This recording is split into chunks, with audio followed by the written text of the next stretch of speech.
Hey everybody, I hope you're filled with gratitude today. I wanted to share my thought for the day as well as something I'm grateful for and something I'm excited about. And the idea for this video really was inspired by an old friend that I had a text conversation with recently. And he was talking about how he's retired and he should be happier than he is. And the problem with that is that we're basing our thoughts and our concept of happiness on other people and comparisons. And oftentimes, the only thing that we see of other people's lives is what they're showing us, usually on social media. Nobody puts things that are not awesome on social media for the most part.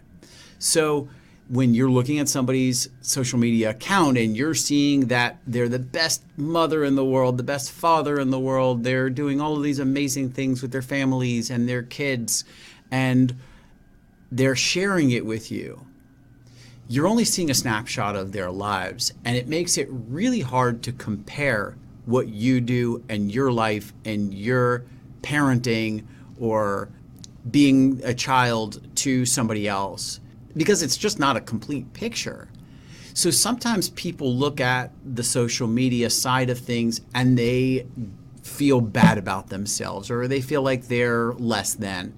And I want to challenge you to challenge those thoughts and to really take a look at, are you doing what you feel you could be doing? Are you present?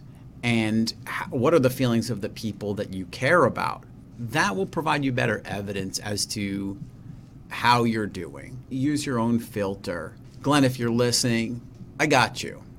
And I totally understand where you're coming from, and hopefully this video helps. As far as something I'm grateful for, this weekend was Father's Day. And my dad is my best dude. I am so grateful for him.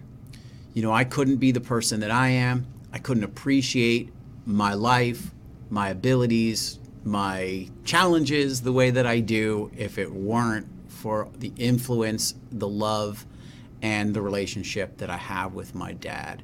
So Pops, you're my gratitude today. As far as something I'm excited about, for Father's Day, my wife bought us a cooking class together, and we're going to learn how to make dim sum this weekend. And I'm just really excited to have the time with her and to get to do something fun like that. So those are my thoughts, my gratitudes. I do also want to share that we are getting ready to release a podcast. The podcast is all going to be geared towards healthcare, business, best practices. How can you add more efficiency to your business? How can you improve outcomes for your clients? And how can you reduce your overall risk? If you have any interest in being on the podcast and telling your stories, sharing some of your best practices, I would love to have you on. I really appreciate you guys and look forward to talking with you next week. I hope the rest of your week is awesome.